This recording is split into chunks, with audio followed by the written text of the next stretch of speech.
and I got that stuff roaming in the background, doing its thing. Let me make sure that my microphone's not picking that up. Yeah, it looks like it's doing fine.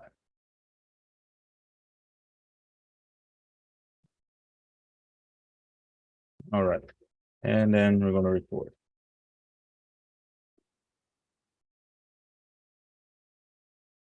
Good day, everyone, and welcome to the Story of America. Me, host DeAndre Pace, and co-host Rhett Williams. And today we are back with the Federalist Papers, numbers 26 through 40.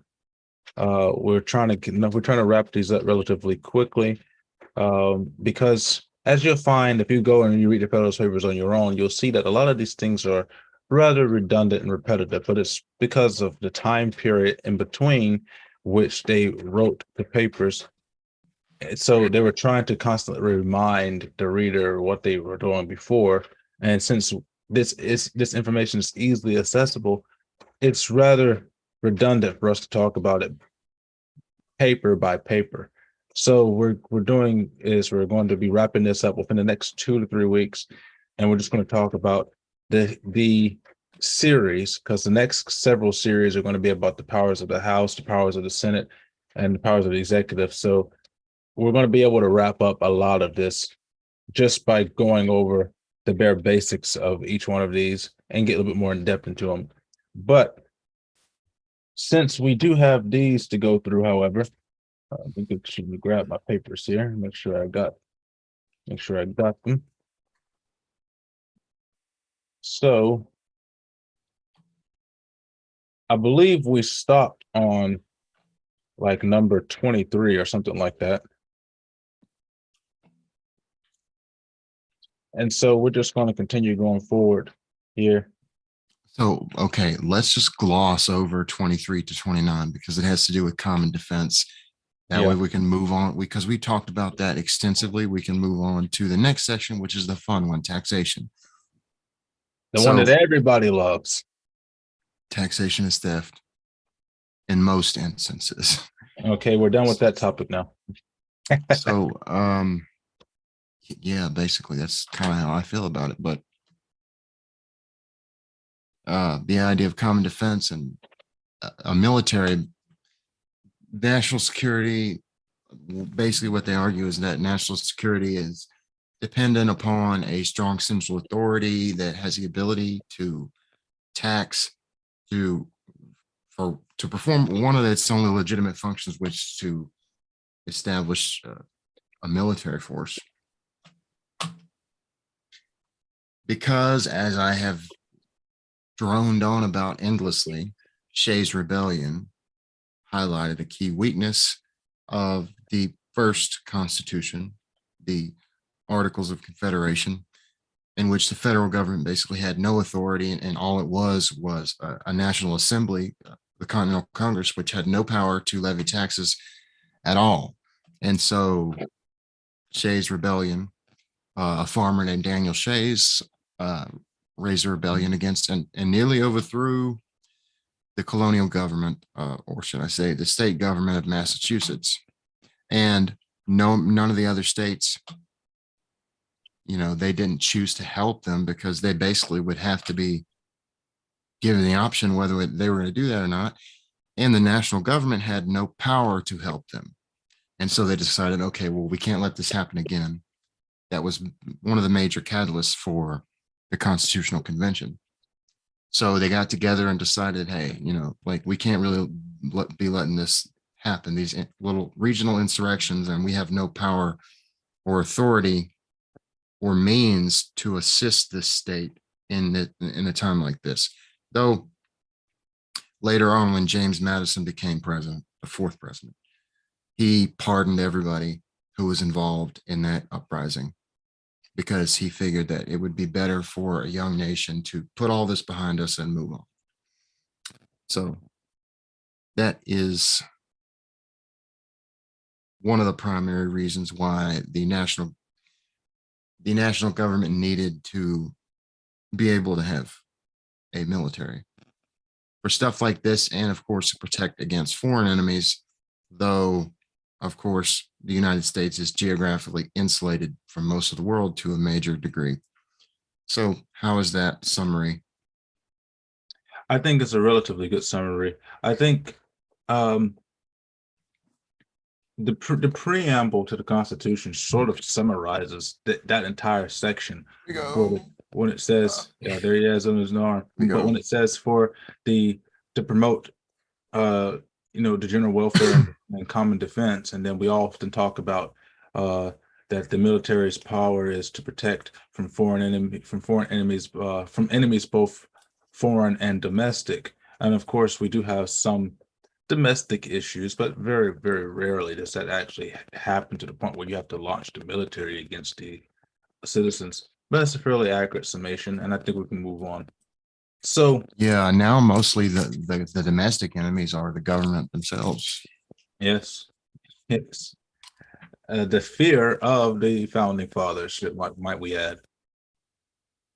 And so, looking at the powers of taxation now, this is where Hamilton gets a lot of flack. A lot of people give Hamilton a lot of dislike because Hamilton was been the first secretary of the Treasury. He was the one that made the suggestion to Washington that we needed to incur a national debt in order to get credit with other nations. And so a lot of people think of Hamilton as being uh, an evil force in our founding fathers because of his idea of taxation and the need for a treasury. So this, even though it's a relatively small and somewhat complex section, because not many people actually know much about the actual United States tax code because they make it intentionally overbearing so that most people won't even read half of the stuff that's in the code.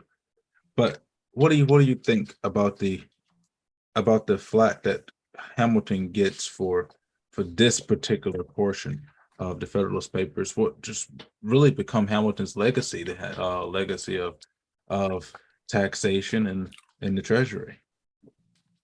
I don't necessarily think it's completely warranted, although I will definitely say Thomas Jefferson did think that he was basically evil, or not necessarily evil. I mean, I'm sure that all the founding fathers, whether they disagreed on policy or not, they still respected each other, although sometimes it did get pretty filthy. But Right up until the I moment don't think they I shot think him. that I think that he thought he was strongly misguided.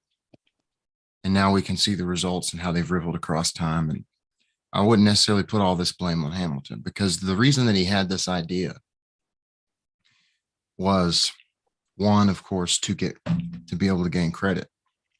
Incurring a national debt, though, I think primarily was in order to build a national identity, because the states were all in debt because of the revolution individually.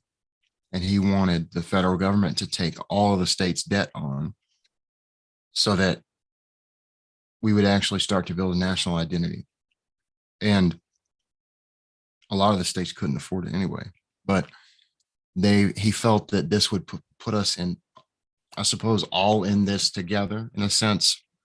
But the way the tax code works now is nothing like back then, not even close. Oh yeah, so it's far much more convoluted.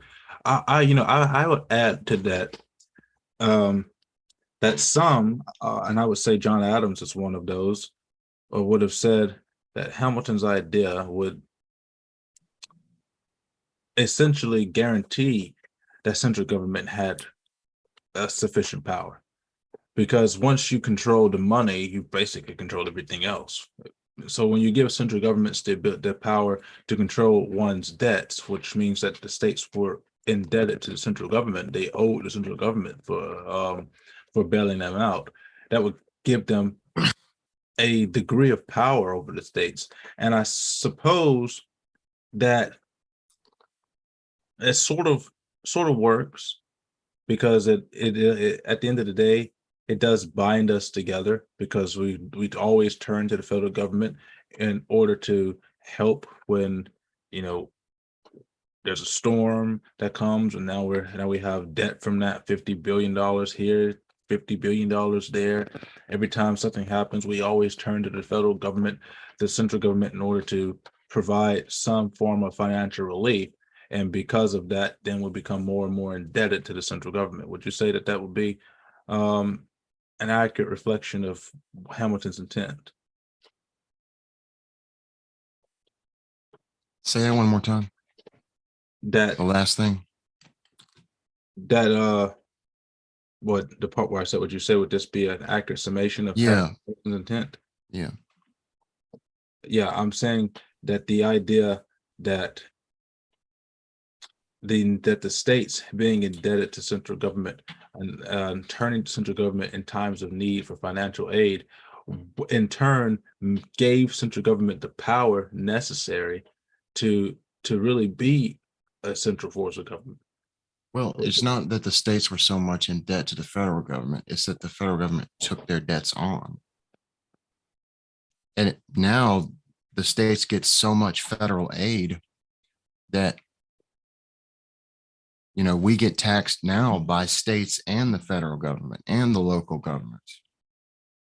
But states by themselves don't collect enough revenue to do everything on their own. And so the federal government just ends up giving a lot of that money back. But a lot of the people feared that the problem is when you create a central government with sufficient power to exercise the authority granted to it, sufficient, key word, if it is sufficiently equipped to deal with the problems that it faces, then the nature of government is to increase that power. As long as it's sufficient, it will grow every time. And I think they probably thought, it's really hard to know what they thought would happen because this was a completely brand new system that had never been created before. But I think they probably thought that their checks and balances would work better than they have ended up working. They've worked very well and they still do work to a large degree, but they don't work as well as I think they were intended to. I would happen to agree with that. Continuing onwards, because 31 through the next several is about taxation. Concerning taxation, though, considering that one of the primary functions which set off the race towards independence was overbearing taxation, how do you feel Hamilton would respond if he were dropped into modern America and take a look at America's taxation? I don't know. It's hard to really, most people say when you present them with that scenario that insert random founding father's name here is dropped into modern America. And what would their reaction be? Most people are going to answer, oh, well, they would be appalled. They would be this, they would be that. But it's really hard to know how they would react. Obviously, I would assume that they would be probably astounded by what we've become. And I mean, positively, for the most part, I think they would probably see their ideas as very successful because obviously we have become the most powerful empire that the world has ever known. But And we've lasted for I'm sure that they would almost not 50 be years. they would not be thrilled with the abuses of power that have taken place. But also look at the United States compared to every other country in the world, especially the third world. We think corruption is bad here. We don't even crack the top 10 for the most corrupt countries in the world. So our system does work. But strictly talking about taxation, I think he would definitely be he would be inundated with the inability to discern what a lot of these taxes that are collected are even for, what the money's being used for. Nobody really knows. There's no one person that knows where all this money goes. Nobody. So I think he would probably be disappointed with how complicated we've made things unnecessarily. Hamilton certainly loved taxes. I'm trying to find the next topic here. page after page is just more information about taxation. I suppose what we could do here is discuss the morality of taxation, the ethics of taxation. Unnecessary evil to some degree. Well, there's lots of different perspectives on this issue, obviously, because it's something that everyone has to pay. And every government pretty much collects taxes, no matter if they're national, regional. It's just something, for the most part, I do find them to be immoral. But at the same time, like, I understand the one of the favorite libertarian catchphrases, taxation is theft. Well, okay, yeah, that might be true, but I also think that maybe sometimes theft is not a bad thing.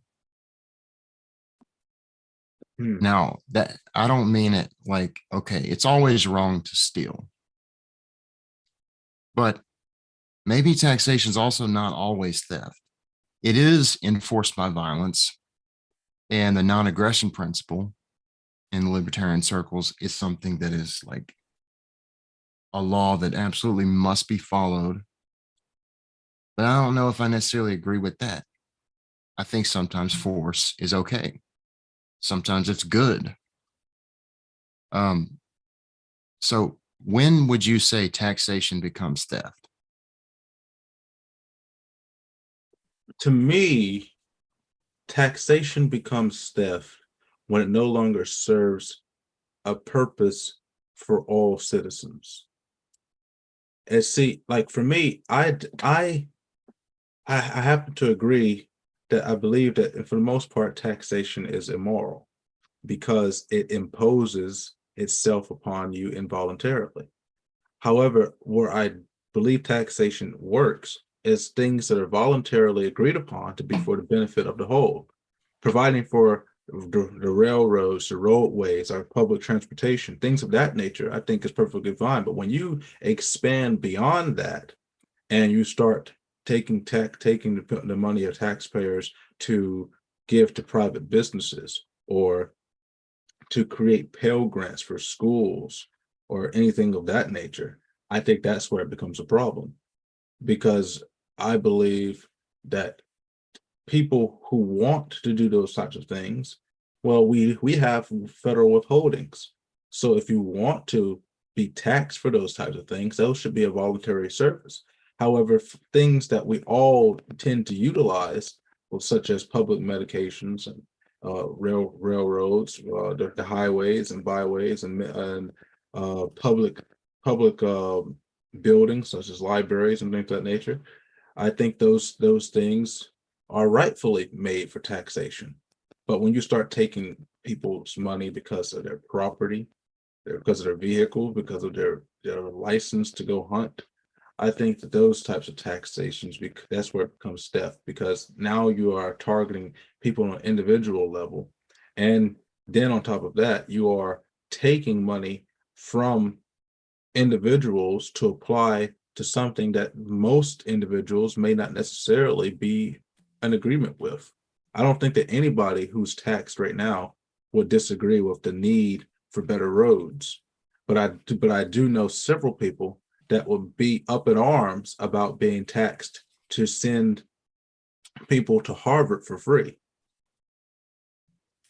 Well, it's really hard to know where your tax money is exactly going, because I get what you're saying, but okay, for example, student loans. Okay, everybody's saying, well, everybody that disagrees with it is saying, well, they don't want their tax dollars to go towards this. But unless you actually see a breakdown of where your tax dollars are going, you actually don't know where they're going. So you don't know if you're paying for that or not. You don't know what you're paying for. But I'm sure if you knew where all your tax money was going already, even without the student loan forgiveness, you'd be just as pissed off. Oh yeah, I would be. I would definitely say there's one case where taxation is always immoral, and that is if by taxing somebody you leave them destitute, that's immoral.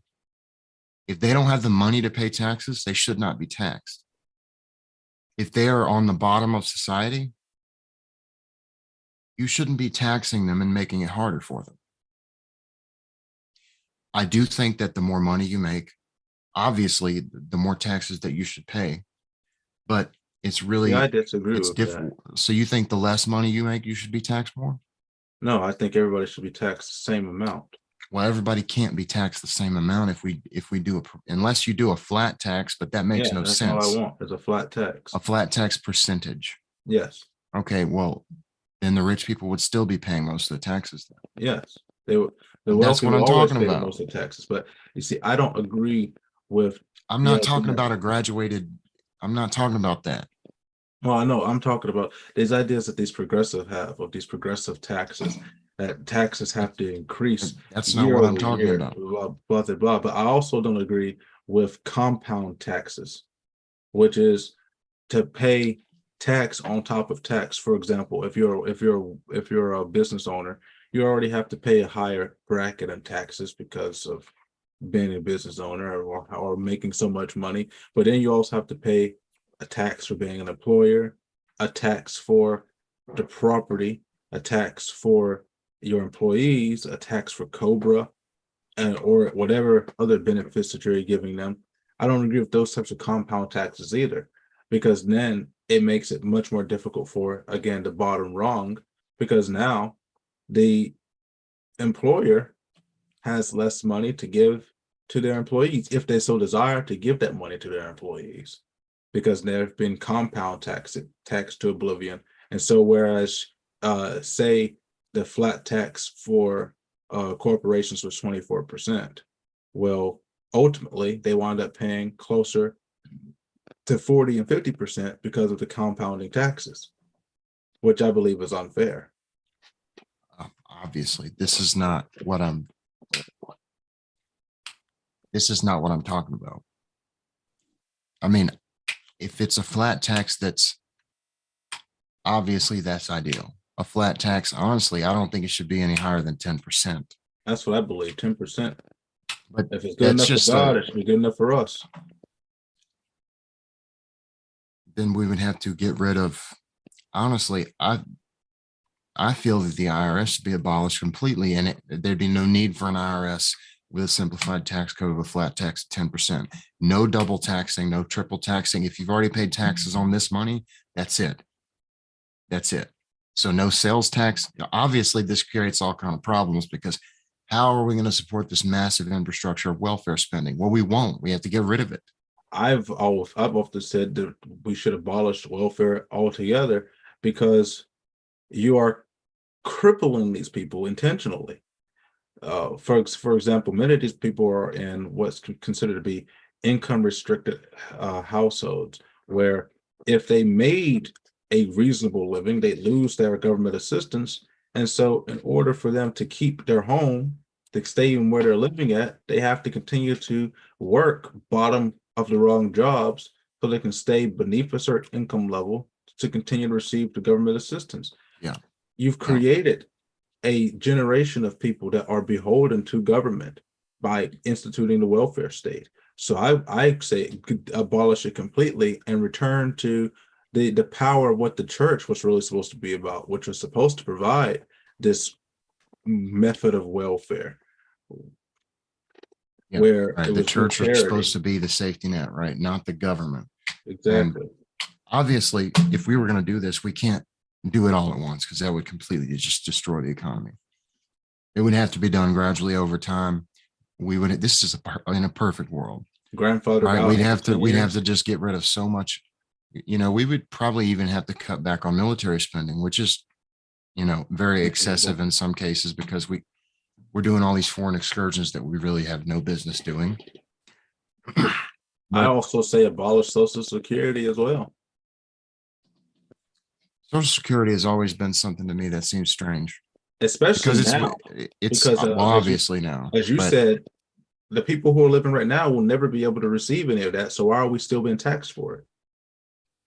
and who knows what they're really using the money for.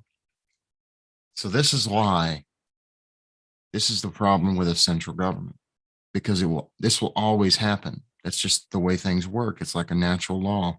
It turns into a black hole that absorbs everything. And that's just starting with sufficient power. This is what it's become. So 10% flat tax there. I mean, we could probably figure out how much. Let's say if we did a 10% flat tax on your income for the year and nothing else is taxed, obviously tax revenues would be much, much smaller. But the federal government must shrink anyway. Yes. In order for that to even work, because obviously what would happen first is if we cut taxes all the way down to 10% flat tax, no, nothing else, just a 10% flat income tax. Or maybe not necessarily income, or maybe depending on your income bracket, it's not income, it's capital gains or whatever, but it's still just 10% one time. I would say that if you make less than a certain amount of money, you don't pay taxes at all. And that's No, the I only wouldn't agree with benefit that you get. No federal. Why? because it wouldn't be fair. If I'm So applying a if you flat get rid of tax, I'm all applying it welfare to spending, everybody. if you make less than $20,000, $30,000 a year, Yeah, to get 10%. no tax. You get 10%. What? That's $2,000. Since fairness is not necessarily a virtue, Fairness is justice. justice is not all that matters. In the And system, I'm sure that if somebody gets a tax, if, for example, if they make less than a certain amount of money and they tally it up at the end of the year, and you really think it's okay to just, well, let's say that they're an impoverished family. We're not doing welfare, but we give you a tax rebate, which we already do that anyway. We already do that. I think Milton Friedman's idea of a reverse income tax will work in that situation. So we already pretty much, if you don't make enough, at least on the federal level, we already give you all your money back, the refund. But a lot of times, for example, I still end up paying state tax in Mississippi most years. Yeah, most years I pay Mississippi state tax, but for the last couple of years, I've actually been getting like the last 2 years, I've actually been getting some money back from state of Mississippi. Well, so let's say that this is the anarchist or libertarian argument. Taxation is always theft. And logically, philosophically, it makes sense because you're not actually agreeing to do this. You just have to. And if you don't, things will get very bad for you. People always bring up arguments of like, who will build the roads? Who will do this? Who will do that? But I will agree that it is theft. It's not something I agree to. It's something I begrudgingly do. And also an argument that gets brought up is this social contract. Like, and then they're like, well, I never signed a contract. You never signed. Obviously, none of us ever actually signed a contract. We were just kind of born. We have no say in the matter under a government. And they're like, well, there's a new taxpayer. It does seem very, the best example of how the government is a business, just like any other business, except it has a monopoly on violence, is U.S. Postal Service. That's a business. Yeah, it The should government. it should be privately run. And So the problem with the U.S. Postal Service, I'm pretty sure as you know, is they've gotten so much government subsidies, but they underperform. So we're giving them so much money to I be definitely think a that they do a failure. pretty good job. And the reason that they do a pretty good job is because of UPS and FedEx. They have competition. Yes. They definitely step their game up. I'll say that packages always come on time most of the time, 99% of the time. So, but they do screw up the mail a lot and give you other people's mail. Like that's pretty normal.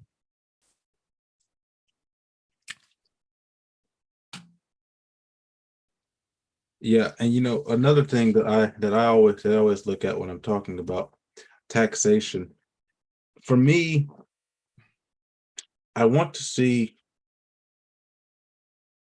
the bare minimum. I don't believe that you should be taxed every year for your vehicle. You have to get a new license plate every single year. I do believe that you need to be registered so that, in the case of emergencies, things like that. But to have to spend, for example, somebody who gets a new car and they got to spend $700 on a tag every single year and it gets cheaper and cheaper every year. That's highway robbery.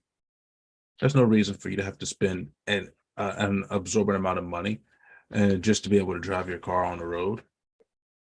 Another thing that I think is ludicrous is the idea of paying property tax after the property's already been paid off.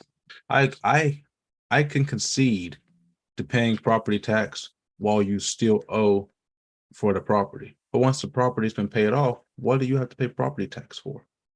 It doesn't make any sense that you're still being charged. So to me, it makes it almost like as if you never owned the property itself, because if you die owing taxes on that property, the government can come and take it. Doesn't make any sense to me. There are several institutions in our tax code that are designed to steal from you your property. Well, I mean, we could just say all of it. For example, I've worked in life insurance for a long time, and the estate tax is one of the most egregious things I've ever seen. If you die today and you do not have somebody to inherit your estate, which is anything that you own before prior to your death, including your money, the government can come in and tax you 40% and take virtually everything.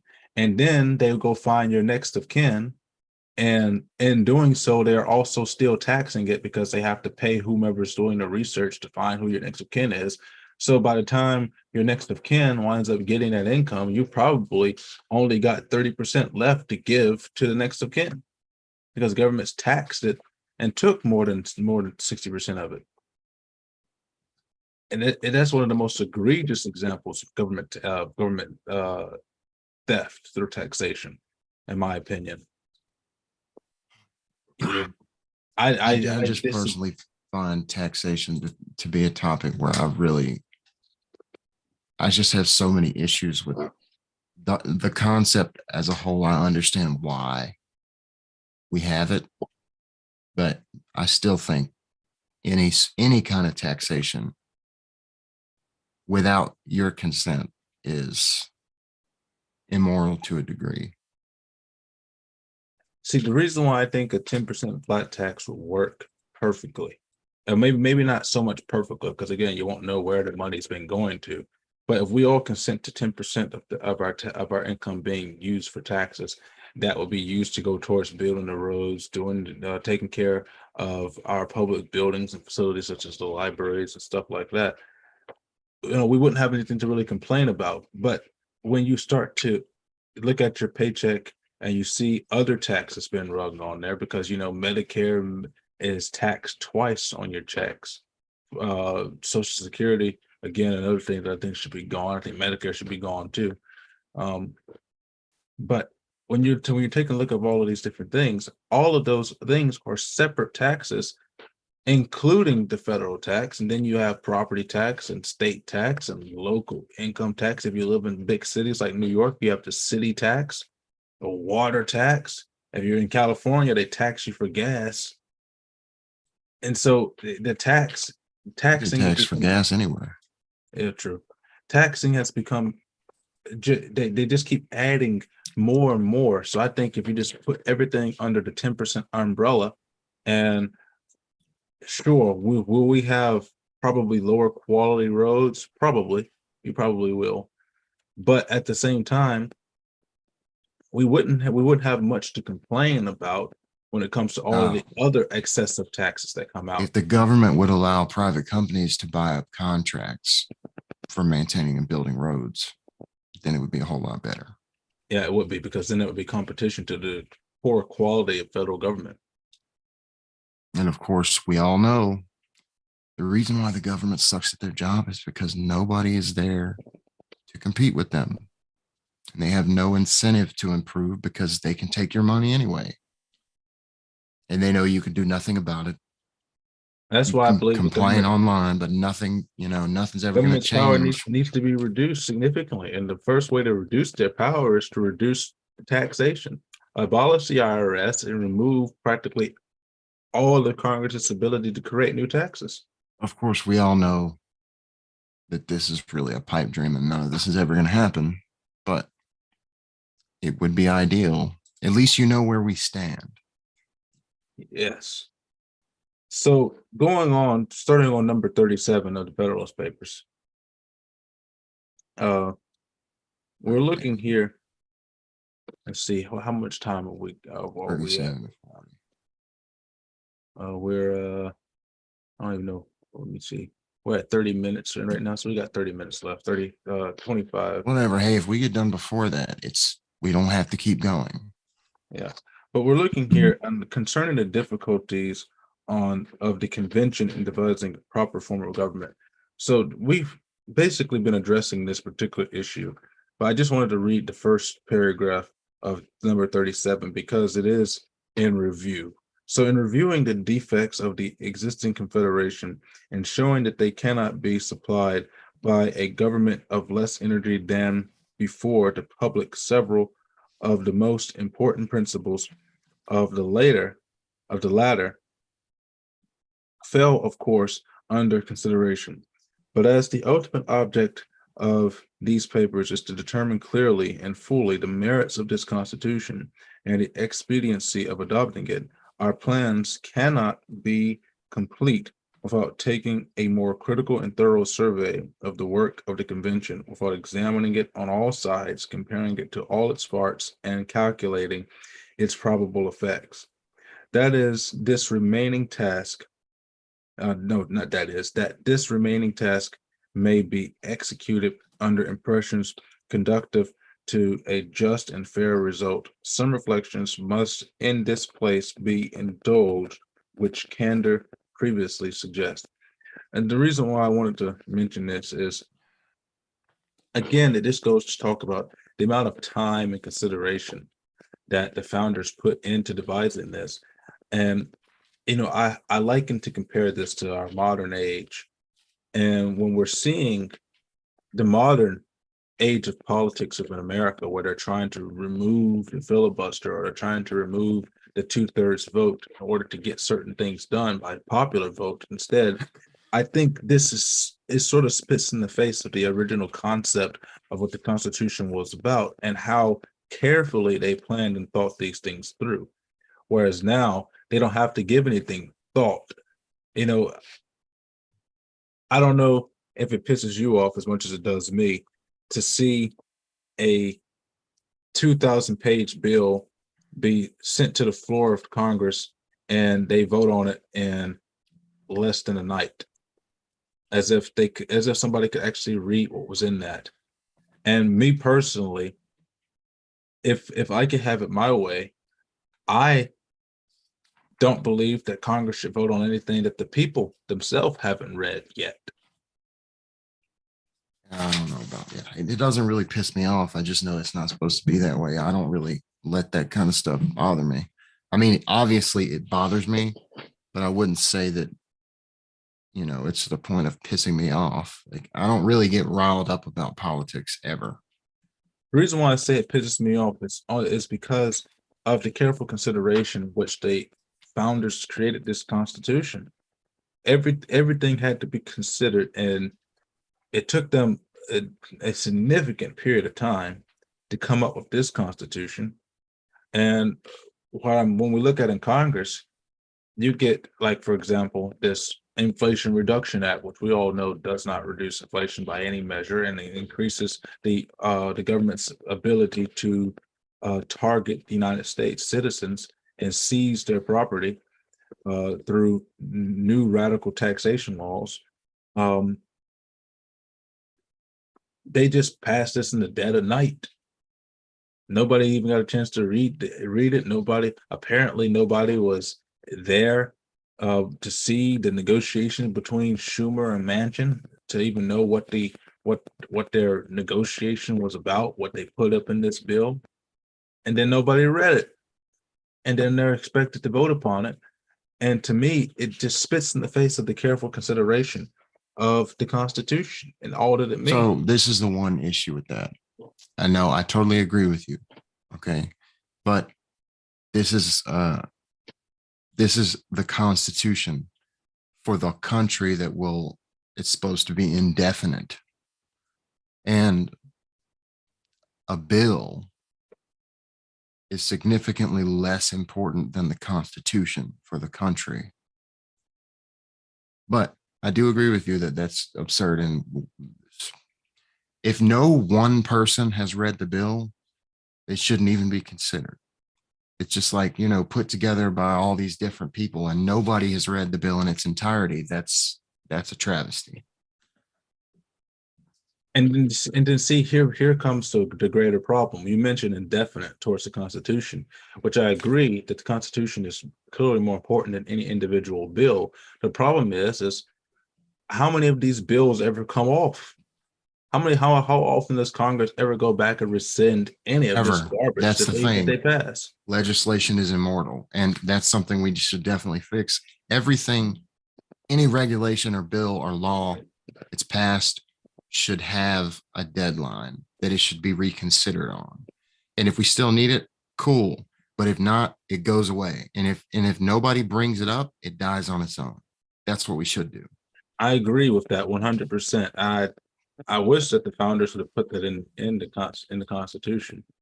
Yeah. Well, hindsight is quite clear.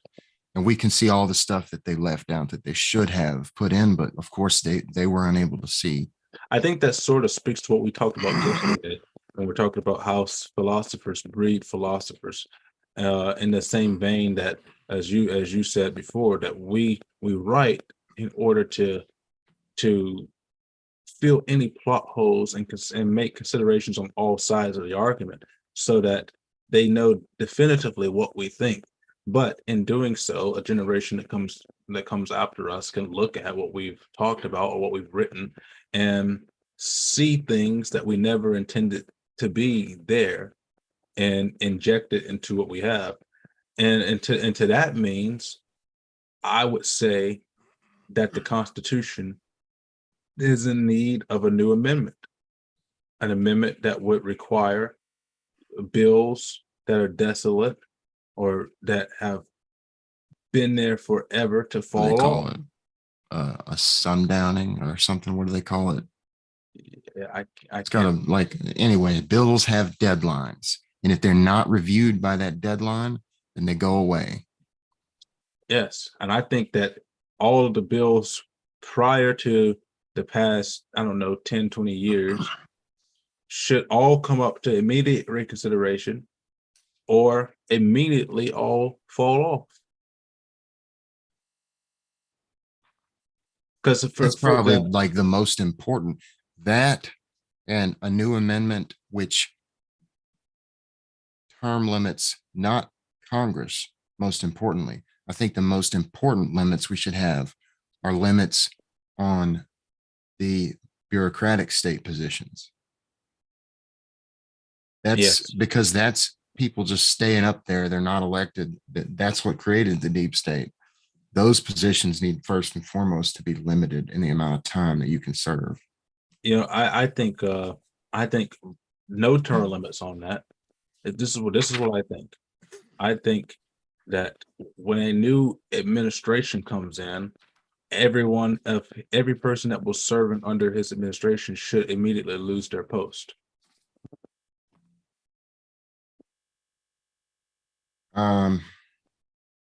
I don't know if I would. I mean, some of those, the reason why I say term limit is just because it's easier.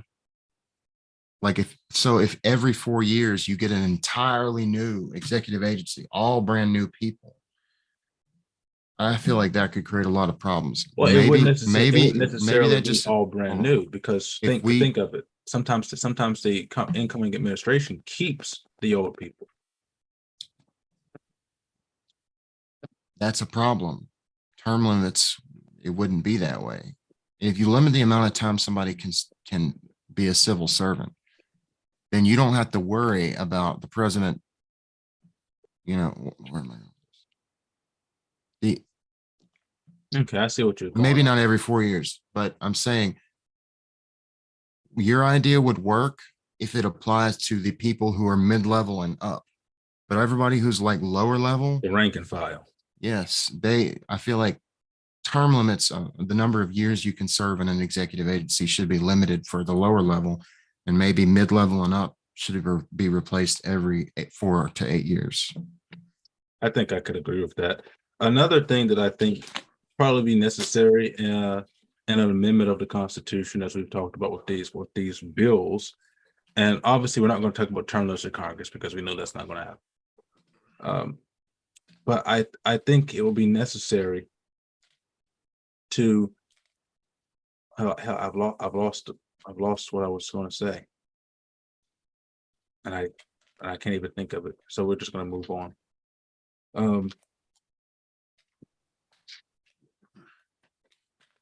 I think that one of the main problems with, well, the convention of states would be great, but everybody is so focused on congressional term limits that they're not looking where the term limits really need to be, because congressional term limits are really, they wouldn't be that important if we could just limit the bureaucratic state, because that's where all the tyranny is focused now. That's why we have a deep state. Congressional term limits are secondary to that. Mhm. You know, But I think the one of the main the founding fathers did not envision this sprawling executive state like we have, the deep state executive agencies that just people get in there and never leave. They never, I don't even think they could have envisioned something like that, which is probably why they didn't address any of that. and I think at the time they were more focused on the ability, the idea that America would descend into a monarchy or some form of despotism, that they didn't consider that the despotism or the monarchical state would be rather than one central individual person, but would be with an entire group of individuals that have ceded power and refuse to relinquish it. I don't know if they foresaw the creation of so many of these executive agencies, because we started out with 4 cabinet positions. They might have thought that that's just how it would stay. Of course, they gave us the power to amend the Constitution, but I don't, that amending the Constitution is hard, and all those executive agencies were not created by amendments. Yeah, Most and of them was executive orders. a lot of those executive agencies, cabinets, are completely useless. We often rag on the Secretary of Education or the Department of Education as one of the more useless ones, but what about the Department of Transportation? What exactly is your job? None of these areas where they've created these agencies have made things any better. They've gotten worse. Health and Human Services, energy, housing, urban development, transportation, education, and a lot of the executive agencies are not even cabinet positions. IRS, EPA, DEA, the NSA, the CIA, the FBI. None of those are cabinet. They're And just, what winds up coming from, as you said, it makes things worse. But you create these executive agencies, and then they themselves have agency to create another agency or entire department underneath them. And sub then now agency. you have them going in and attacking private corporations and businesses and individuals that come and have to follow underneath their rule, and it just becomes a complete conglomerate of swampish corruption from agencies serving agencies that are serving departments that were created for relatively no reason. Yeah, and they have so much free reign, like under the power of the executive.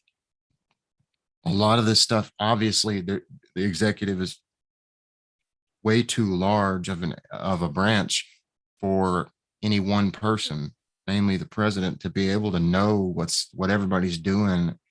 And so they just, the president has no idea what the CIA is doing, and they don't even tell him. They just And do stuff. it's a problem because I believe that the purest form of the executive branch is the president, is the vice president, the secretary of state, and maybe one or two other departments. Nothing else. Yeah, well, they started out with four, which obviously the Secretary of War has morphed into the The Secretary of Secretary of Defense, Defense, but they had the the Attorney General, the the treasurer. yeah, and Treasury and State. That's all we really need, and no other executive agencies. Yeah, I There's don't think nothing underneath those, just because the Department of Defense is the largest, and they have so many agencies that are underneath them, yeah, all the branches of the military. because and then the I, military itself gets involved in private corporations and private businesses and create agencies within those divisions. which And then they also also created have the military agencies in industrial the IRS. complex. And the military industrial complex is I mean, it's the probably the most dangerous threat to our country, or has been. You remember Dwight D. Eisenhower warned against it because he lost control. And it consists of the military, all the branches, other executive intelligence agencies, plus defense contractors like Halliburton or Lockheed Martin or Boeing, all these defense contractors, Northrop Grumman, that are like basically quasi government And branches. then the problem that comes from that is the government just continues to print money and give to these agencies, and then these agencies are giving monies to these private corporations that have contracted with them, and it makes these private corporations more beholden unto them because they're the ones signing their paycheck. That's where they're getting the most of the money, the bulk of their money from, rather than coming from the free market. It's coming from the government.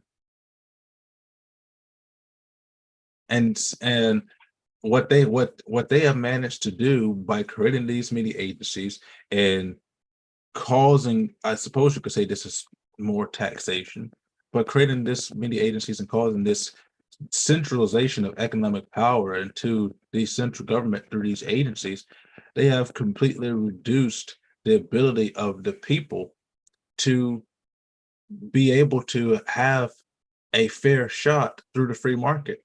The free market was everything that allowed us to be able to have a fair shot, because if something wasn't going to survive on its own through the free market, it died off. If we didn't want to go shop at Walmart, the free market said that Walmart would die off because they wouldn't be able to. We went to their competitor. And this is another thing. Now I have my point that I'm thinking of back when we we're talking about the taxation, that several of these laws, particularly the ones that the Democrats love, are still in the books. The Davis-Bacon Act, for example, an act that is, and that was pretty much the start of Jim Crow, is still in the books. It's still enforced.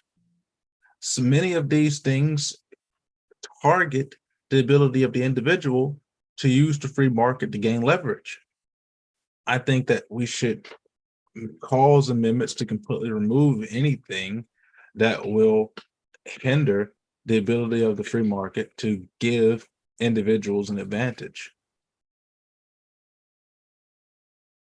Yeah, these because of everything that the government has been up to, it's nearly completely out of reach. The American dream, or a successful, like The white picket fence what used to be possible with one person working. is You no could longer send, you possible. could buy a house, you could send your kids to college, all this, you could have everything, you could have a car. And now for our generation, imagining possibly having what our grandparents or even our parents um, had access to. It's just, It's it relatively seems like a impossible. distant dream that's like nearly impossible because everything And has just been ruined. unless you're able to become some type of sensation overnight and start making hundreds of thousands of dollars in a year, it's relatively impossible. And the only real way for a lot of it to happen, and it's ruined many people's friendships and relationships because they see this as the only way to do it, is a bunch of friends get together and go buy a 3 bedroom or 4 bedroom home, and they live together for practically forever as roommates all of the time. but that Like ruins friendships. perpetually living like you're in college. Yeah, perpetually living like you're in a dormitory, but it's the only way that they're able to get ownership of things. We'd basically have to become millionaires in Yeah, order to have a decent pretty, life. pretty much because the average house is now $1 million. And in Mississippi, we're starting to see the average price of a home rise from where it used to be around $110,000 to now the act to purchase the average single family home, you're looking at around $350,000. And so you have to put down at bare minimum $35,000 in order to get a decent payment, not even a good payment, a month to month payment on that. You had to put down at least $35,000 in order to get a single family home. And that single family home may be one of the small ones. And, You're not even talking about the both yard, parents will have to work. the property. You're just talking about the home, but you also have to purchase the property, and you can't take a loan or a mortgage on the property. You just have to buy the property, land out outright, and then you have to put down $35,000 to get a home, and then have to wind up paying between $3,500 a month for that home for 30 years.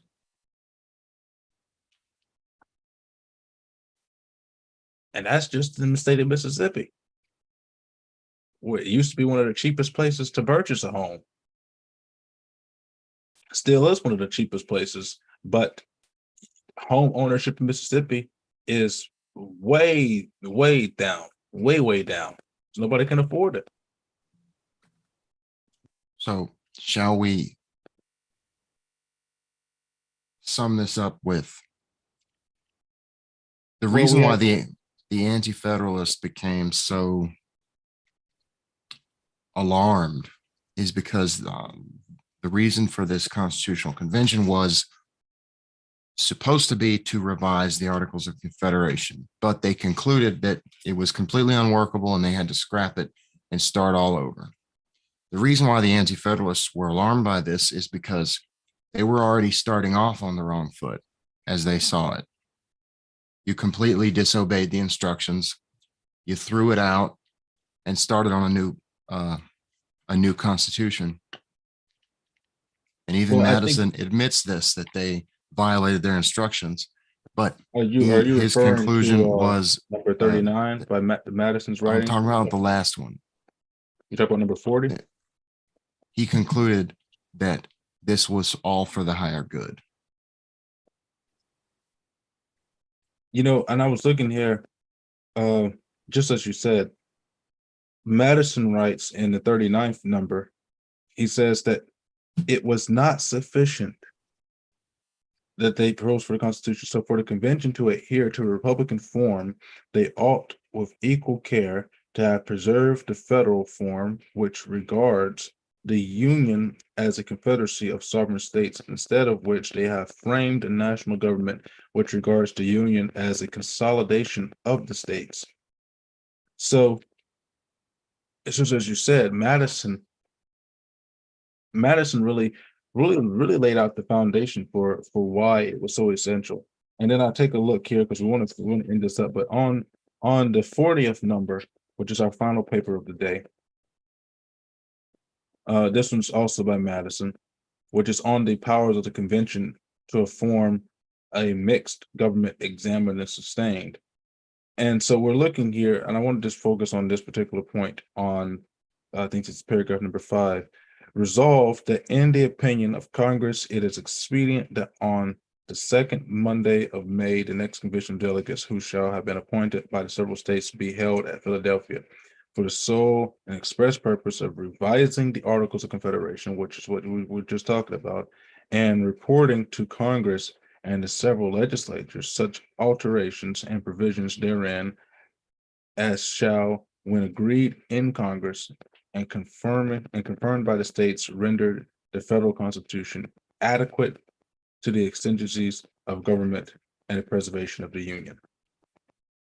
And I think that Oh, I don't think I know that this was the intentional purpose of everything that they were doing was always about the preservation of the Union. And what we're looking at today in our modern time is I don't know if you want to say it's a federalist state, because I don't think we're in a federalist state, but that the powers that came as a result of central government are actually moving us closer towards the dissolution of the Union than the preservation of it as we are today. Because if you take a look at what the Democrats are doing in the media today, uh, relatively recently, because of President Trump asking for a special master, and then now the DOJ appealing the right to a special master, and then here comes Biden, Darth Brandon out here with the blood red background, and they're basically saying, prepare for civil war, bring it on. They're basically saying that's all we have left to look forward to if we want our country back. So it seems like government today is trying to propel us into a portion where we have no choice but to secede to the idea and the whims of war. And we've been talking about this for a while, where it looks more and more that we're moving closer and closer to civil war. Do you believe that it is still avoidable? Yes.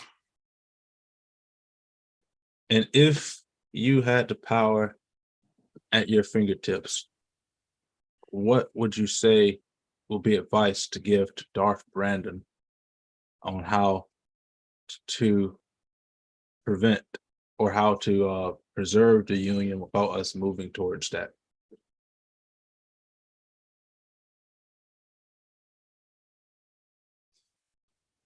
Stop all of the inflammatory rhetoric and go back to federalism and allow states to do what they want, basically.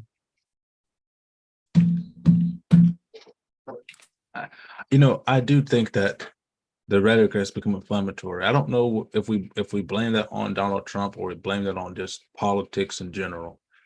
A lot of I people think Donald Trump was just a symptom of where we, politically, where we've been going, drifting since the turn of the century.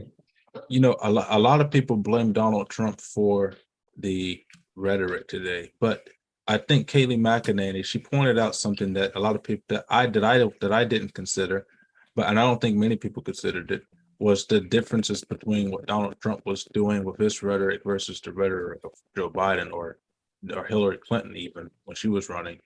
Donald Trump uses boisterous rhetoric, but he used his rhetoric towards the media and towards those who attacked him, which were the Democrat Party. Whereas the Democrats right now and the media, who are an arm of the Democrats at this point, I don't think it's fair to say that we live in a free and fair press anymore.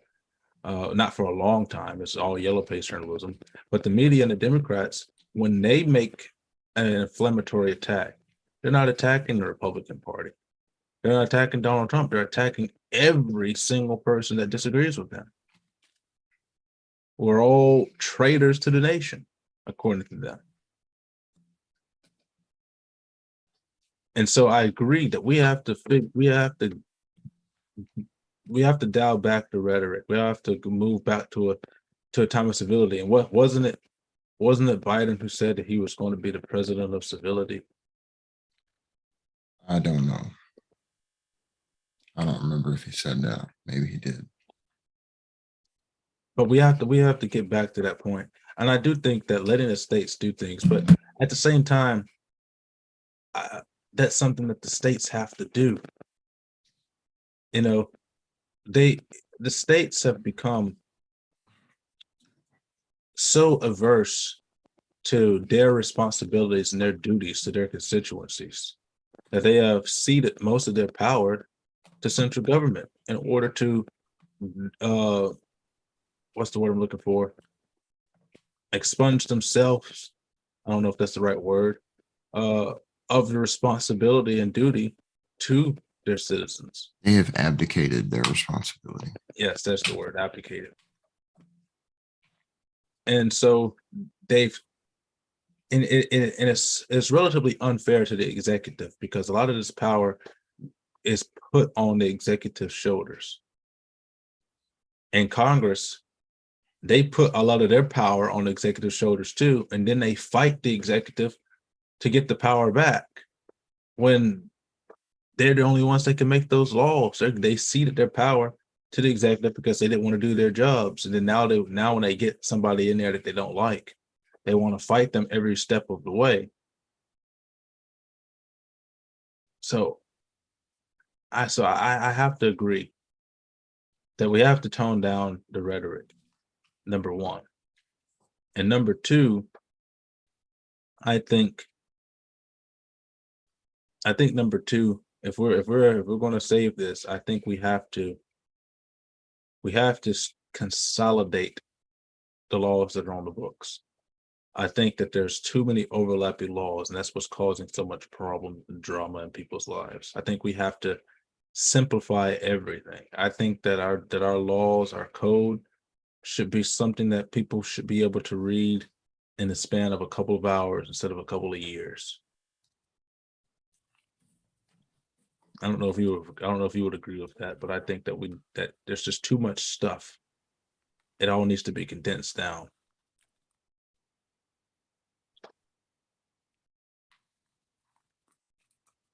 But with that, I think we've hit our time. Yes, we have hit our time. So I want to say to everybody here that on our next chapters here, let me take a look here, see what we're doing next.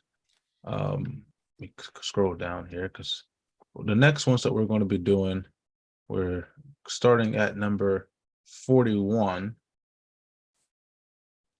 Let me see what is number 41. I got it up here in front of me. Number 41 on the general view of the powers conferred in the Constitution. And we're going to be, I think, I want to go from 41. I think I want to go to 68. Can you do that, Rhett? Sure. 41 to 68. Finish. So yeah, so we're going to go through number 41 through 68. That's going to be 28 numbers that we're going to go over. And that's going to bring us all the way through the powers of the Senate and the powers of the House of Representatives.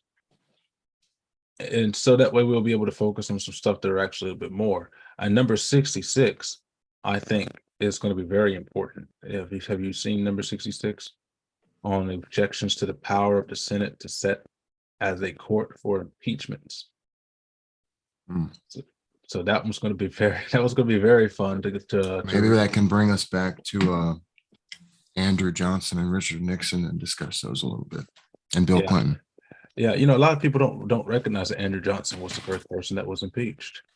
Of course, Donald Trump, who takes the world record for American president impeachments, with the most impeachments, and still plans to run for president. At least he continues to project he's going to run for president. And so so we're going to, if they don't charge him with something, man. Yeah, if they charge him with something, I think it's over at that point.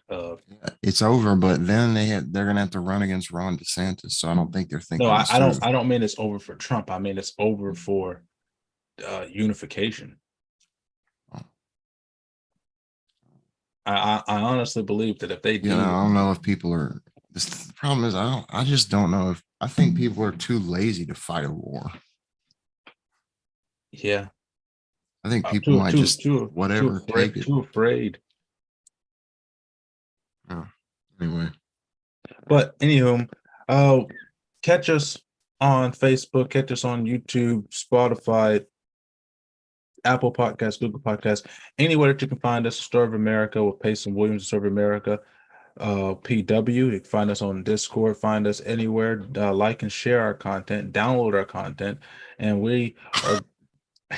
Why are you trying to scare our viewers? I'm scaring myself.